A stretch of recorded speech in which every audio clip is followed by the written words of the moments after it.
মন্ত্রী সাহেব, এই দুনিয়ায় টাকাই বড়, টাকা ছাড়া আর কিছুই নাই। না না রাজামশাই, এটা আপনার ভুল ধারণা। টাকা বড় না, বুদ্ধিই বড়।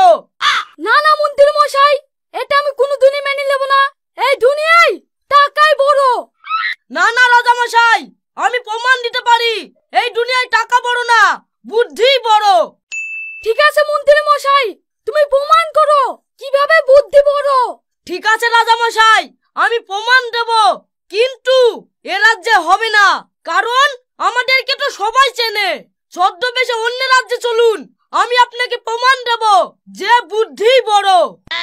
ঠিক আছে মন্ত্রী মশাই, আজ ছদ্মবেশে বেরিয়ে চলো, আমিও দেখতে চাই তুমি কিভাবে প্রমাণ দাও যে বুদ্ধি বড়। ঠিক আছে রাজামশাই, আমি ছদ্মবেশে রেডি হয়ে আসছি, আপনি রেডি হইলেন? আজ থেকে তুমি মন্ত্রী না, আর আমি রাজা না, আজ থেকে আমরা দুজন বন্ধু। যাও তুমি বেরিয়ে আসো গা।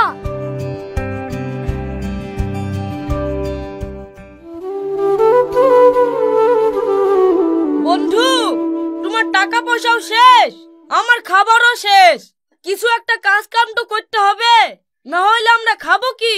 তুমি ঠিকই বলেছো বন্ধু, চলো সামনে কি দেখি কি আমাদেরকে কেউ কাজে কামে লাই কি। ঠিক আছে, তাই চলো।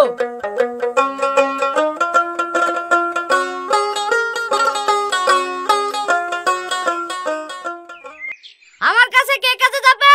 মাসে 1000 টাকা করে দেব। আমার কাছে কে কাজে যাবে? মাসে 1000 টাকা করে দেব। আমার কাছে কে কাজে যাবে?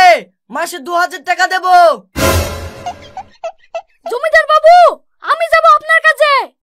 এই বাজারে তো তোমাকে নতুন মনে হচ্ছে, আমার কাজের নিয়ম কানুন জানো তো?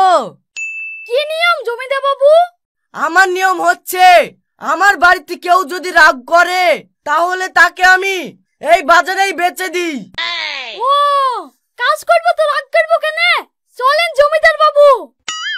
বন্ধু, চলে গেলাম 2000 টাকার কাজে। ঠিক আছে যাও, আমি 1000 টাকার কাজেই যাই।